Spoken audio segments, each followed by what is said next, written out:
Well, welcome everybody. We are so happy to be here today. I'm with my new friend, Dr. Matthew Loop, and today we're going to be talking about a very important topic to all of you, social media. So, Dr. Loop, how are you doing today? Excellent, Jay. How you doing? I'm doing great, man. I'm doing great. I've been looking forward to this interview for a very long time. So, just to give the audience a little context, I was on a conference call with my three good friends, Dr. Cindy Howard, Dr. Spencer Barron, and Dr. Alan Sokoloff, and we're having this conversation, and all of a sudden, Cindy mentions this guy, Matthew Loop. And I'm like, who's Matthew Loop? And she's like, you don't know who Matthew Loop is? I was like, no. So like I'm on the phone call and I'm Googling and I'm like, holy cow, this guy's the real deal. He's got like thousands and 12,000 followers on Facebook, and just a very popular, very successful guy. So I really appreciate the opportunity for interviewing you today. And this is really about helping the docs out there be more successful in practice. That's what it's really all about. So you are a social media leader. And before we get into the social media stuff, what I really want to do today is just, when we start out, is just, find out a little bit about your background. Like, how did you become a chiropractor? Why? Yeah, I'm a chiropractor like the viewer, you that are watching this right now, and I love chiropractic. I love being able to help people. In 11th grade, I had a gentleman come in and speak to my health occupations class, and he was a chiropractor, and he started to educate the class about this natural, holistic, drugless profession that allowed the body to heal naturally. And at that time, my grandmother, she was on probably 12 different types of meds, and it seemed to me that they were giving her meds to combat other symptoms that the meds were causing. Even when I wasn't as knowledgeable around that time, I still knew that something wasn't right about that, and that innately your body was able to heal itself. I had considered orthopedic surgery for a long time, and I had set my curriculum and was going to set my college pre-med accordingly. And then in 11th grade in that health occupations class, this chiropractor just totally shifted my paradigm, and I said, wow, that's really cool. So I started to learn and research different schools like Life University and what have you, and I just decided to set my path along those lines. And the more patients that I spoke with, it was just a breath of fresh air, because it was a philosophy and an art and a science that I totally aligned with, and it just clicked. And so from that 11th grade, I just knew that I wanted to be a chiropractor. So it's really interesting. A lot of our friends, who are chiropractors, they've had the chiropractic experience, right, themselves. For me, it was my mom who had been through the same kind of torture through the medical model that your grandmother had been through. On all these medications, hadn't been helped, and of course was helped by a chiropractor. And she said, "You got to come talk to this guy." I talked to him, and the rest is history. So I forgot to mention actually that this is probably my senior year in high school. I was playing football, and I knew that I wanted to be a chiropractor, but I was never adjusted up until that time. And of course, what got me in the office was playing football. This senior just destroyed me on a tackle, and I felt like I just had this pinching sensation in my upper right-hand side around T3, T4, where the ribs articulate with the spine. So the doctor took a look at it, and of course he adjusted me. I felt better. I went several more times after that, and I was on a maintenance plan afterward. But that got me really entrenched in the experience, so I could personally experience the effectiveness myself.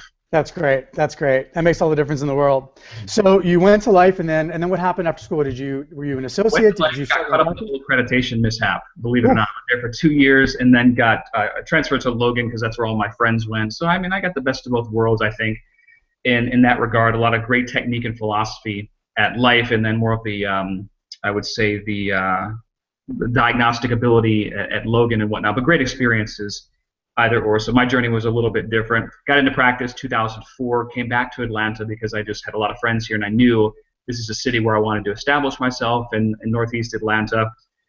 Practiced for at least a year before social networking even came on the scene. And so I was seeing patients, and I wasn't successful from the start. I had to learn a lot of stuff about business like most chiropractors do, but I found out early on that I just couldn't hang a sign.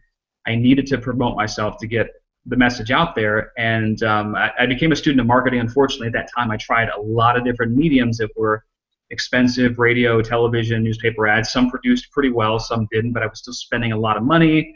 My credit cards were maxed, and I got to a point to where there was very little coming in for a time because no one told me in school that, well, hey, you got to wait a couple months for an insurance reimbursement. Now, yeah, right. That should have been obvious.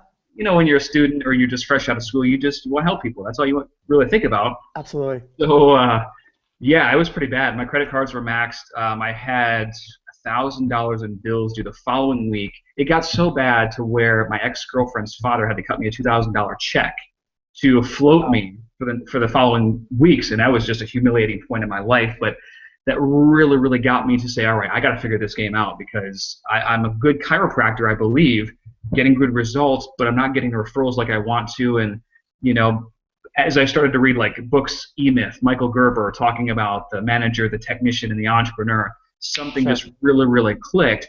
Right around that time is when social media started to really, really, I would say, snowball. Do you remember MySpace at all? Oh, yeah. I was getting patients in my office off of MySpace. That's great. In 2005. I didn't realize the system that I had created, but I just knew that, hey, this is a new medium, and it was fun to meet and interact with people, and these were real individuals. You could talk to them. They had real problems. So I started friend requesting a lot of people in my local community, because you could do within 5 to 10 miles of your zip code, which is fantastic. I met thousands of people. Naturally, 1 to 2% would just see that, hey, you're a chiropractor. Well, I've got this going on. And as I started getting referrals, 8, 10, 12 patients per month, word got around to my friends, and they were like, hey, how are you doing this? We would like to do for our practice. I started showing my friends how to do it, and then they started sharing with their friends. And then what would happen is the consulting quote started to cut into my practice time. And I said, I got to figure out a way to put this knowledge online. And I didn't have any experience with information products and marketing and packaging your knowledge. I mean, this is a whole new ballgame for me. So I had to figure that out on my own. And that's where I connected with guys like Yannick Silver and all these other professional internet marketers and people that are making a huge impact. Taught me a lot about that side of things and selling. And then I had to make a decision, basically. Well, I could still be in practice full-time, or I could start to really help doctors utilize this medium to grow their practices, but exponentially increase their reach. And I figured, I love chiropractic. I love what I do. It would be great to help thousands of doctors reach thousands of more patients because of this new medium. So I kind of made the decision right then and there to kind of go more full-time into that. I still have my practice here, but even initially in 2005 and 6, most of the calls that I got were from like attorney conventions, real estate professionals, everyone else but chiropractors. Wow. In terms of like speaking engagements, until probably early 2007 is when it really, really started to take off in chiropractic. So yeah, chiropractors are evolved and continue to evolve, but they were a little bit slow in that regard. So it just naturally propelled me into different industries, because no one was teaching in 2005 and 2006. So my journey of accidentally consulting is pretty interesting. It's really cool, because you go to these other conventions and you're not only representing yourself well, but quite frankly, you're representing chiropractic really well, which I think is just so cool. My experience with your website, I went to your website and I clicked on, it was, I guess, the Facebook podcast, and I listened to it, and literally I was blown away. You have lots of great content on your site that helps doctors, and I think the reach is so exponential, as you said. What are some of the steps that DCs out there can take to learn more about you and what you're doing? I've got a blog at dcincome.com/blog. You can also reach it just by going to matthewloop.com, and I've got a whole bio section just about me. I've got trainings that are available for chiropractors. If you scroll down on the blog, you'll see a category called chiropractic marketing, video trainings, blog posts in general that'll help jumpstart you into the whole social media side of things. You don't want to take everything all at once, because if you do, you will get totally overwhelmed. I've been there. So many doctors I consult with that social media hasn't worked for them.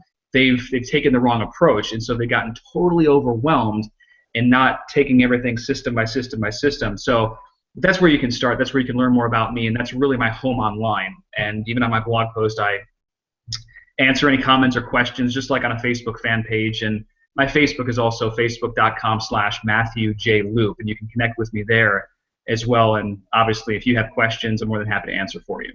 Yeah, I mean, you've been great. I mean, I purchased your program, and I followed some of your steps, and like literally, it changed my ranking on Google search like that second. It was like unbelievable, and it's really cool. And I think the docs out there, they really need to know that, because both you and I are doing these things that we do to help these doctors be successful and help the profession.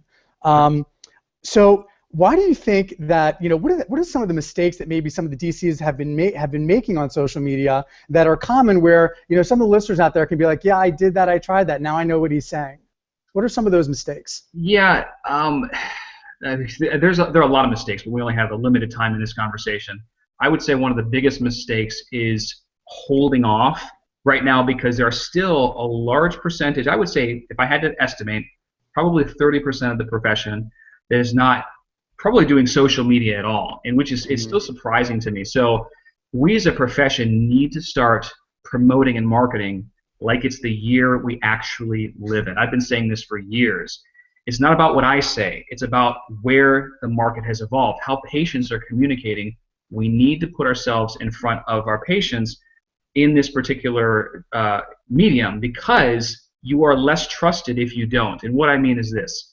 If you look at 20 years ago, if you weren't in the yellow pages, you'd be looked at as suspect. Why? Because every legitimate business was in the yellow pages. That's where everyone searched for a business that they needed. Same thing happens today. If you don't have an overwhelming presence online, on Facebook, Google, Twitter, Instagram, all these mediums, if they can't find you everywhere, if you haven't managed your reputation accordingly, people just trust you less, so you naturally will not get nearly as many referrals as the chiropractor that is immersed in social media. That doesn't mean you need to spend hours and hours every single day. If you are, your strategy probably sucks. I'll just lay it out for you right there. It's about being managing your time accordingly and knowing what high leverage tasks to do. So the first mistake is not getting started at all, expecting this to kind of blow over. It's not going to blow over. It's just how communication has evolved. So you've got to really update yourself.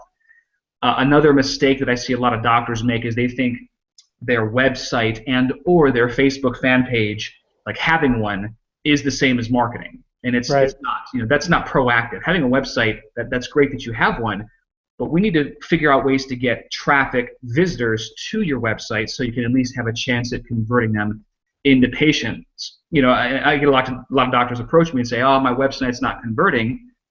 And that may be true, but in most cases, they're just not getting enough website traffic there to really assess how well it gets people to pick up the phone and call. So you need to know. I would say another mistake is there's still doctors that believe social media is unprofessional based on consultants that they may have learned from in the past or whatever the reason.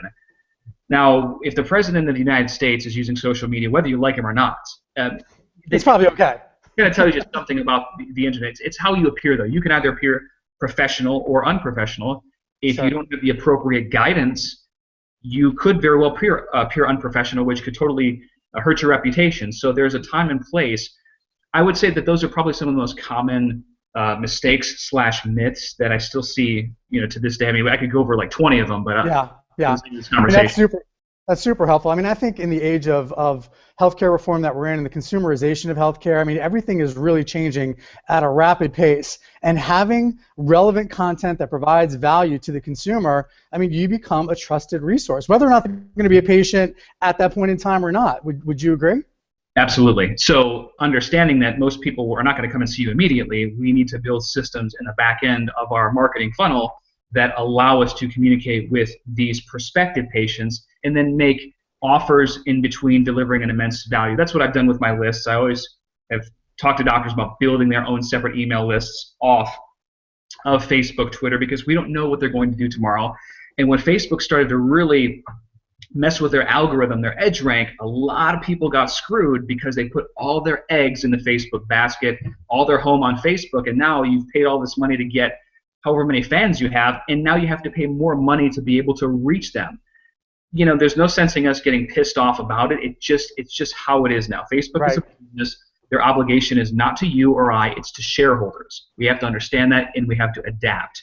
Once we do that, we understand that, yes, we need a list that we control, which is inevitably your email list. So let me ask you a question. Somebody initiates a social media program, and I'll just tell you really briefly, like what we did. We really had a very strong effort last year, and we didn't even have all the knowledge now that we had, after taking your program. But we saw results. I mean, we really did see like a 30% increase in new patients from online searches in Google. Nice. It's great, and now, I mean, obviously with the program that we're learning right now, it's even more tremendous. We've gotten great results. But on average, how long, if they're doing it the right way, how long will it take for a DC out there to see results by leveraging this technology? And again, I'm not making any claims here Sure. because the results will vary. I've had doctors use this information and get patients in a matter of minutes. For example, Twitter, and we don't have time to discuss everything today. You can literally tap into real-time conversation down to the second by your location and by a specific keyword. So, I mean, typically when I get on a fast track call with doctors, which I do, everyone that purchases Social Media Elite, I'll get on the phone because every practice is different. So we'll figure out which strategy is more high leverage than the others based on the practice, so we can implement that first. One of them could be a simple Google Maps strategy where, hey, let's get your Google Maps ranked on the first page of Google. Many times it's already there because Google's already created one for you in your local marketplace. Now let's build social proof so that you're the obvious no-brainer choice. Let's get some reviews here and there. Depending on the search volume, that can happen in a matter of days or less. People are seeing the reviews, boom, they call you up. Yeah.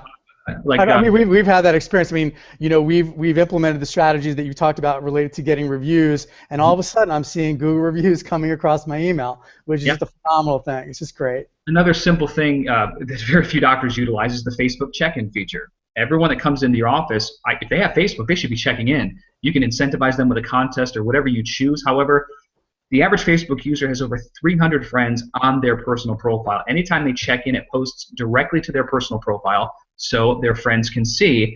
This adds up, especially if you're treating 50, 100, 200, whatever patients per week, and you've got 30 to 40% of them on Facebook. Yeah. I was speaking with a personal coaching client this morning.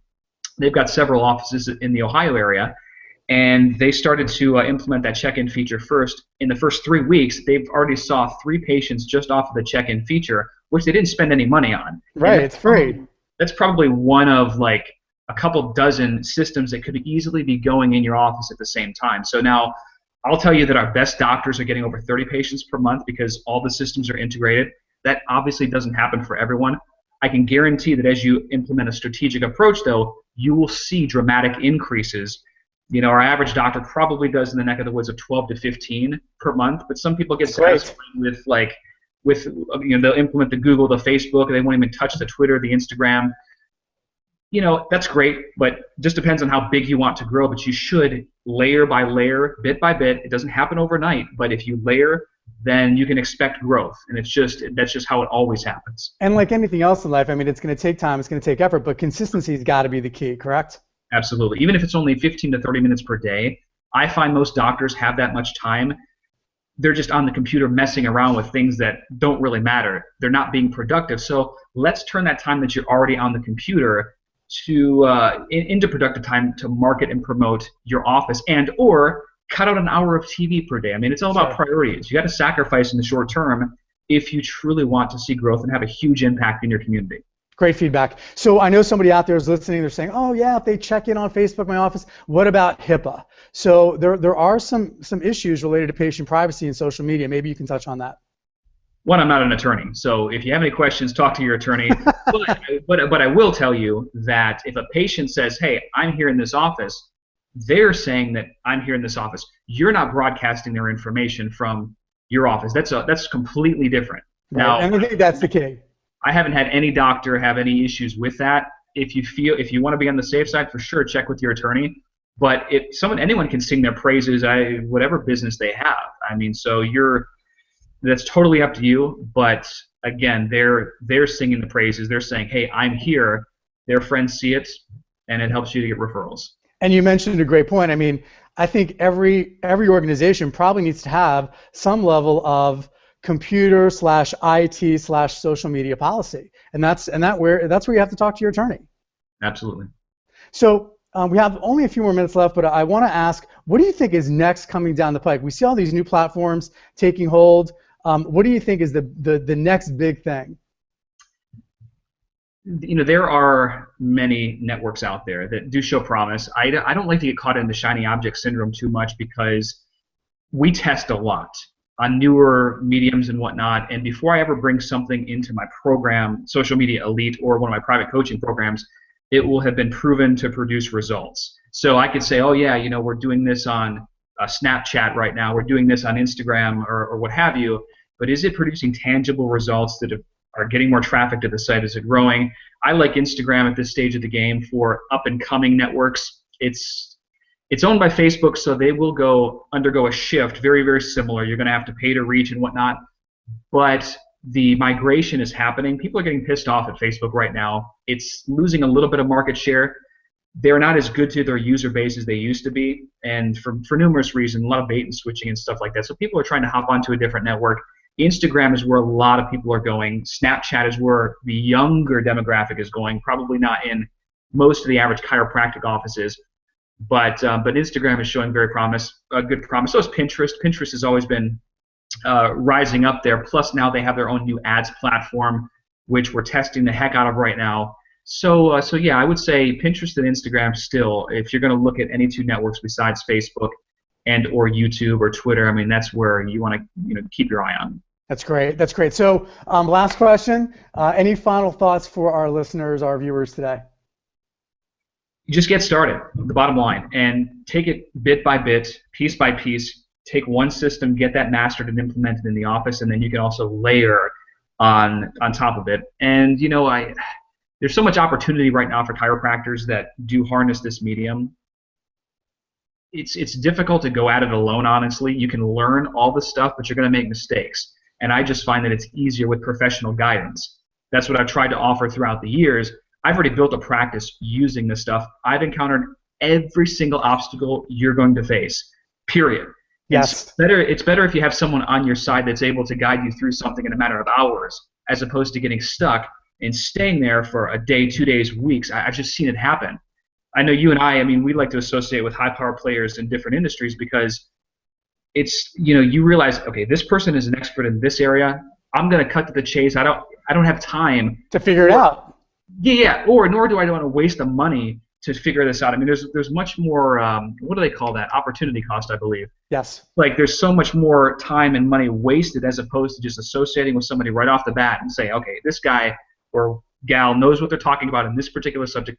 Let's do it to it. Let's get the systems in place so we can obviously grow and make a bigger impact. And I think chiropractors, that's what we want to do. We want to help more people and shift the medical paradigm because we have what I've heard the best kept secret in healthcare, and it is still a bit of a secret. So we really need to make a bigger impact. Social media is the perfect vehicle to do that. It's just whether you want to do it professionally or haphazardly. And so that's what we typically offer is the professional side of things and to obviously fast track your results. I mean, listen, we're seeing approximately 8.4% of the population at any given time. Social media is the way that we can have much greater reach, much greater impact.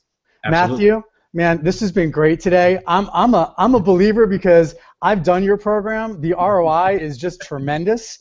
And I want to encourage chiropractors to go to your site and take a look at what you're doing because it's phenomenal stuff. It's important for their practices, and it's also important to get greater reach so we can help more people. So I want to thank you again today, sir. This has been tremendous, and I look forward to talking to you soon. Awesome, Jay. We'll talk soon. Thank you. All right, buddy. All right.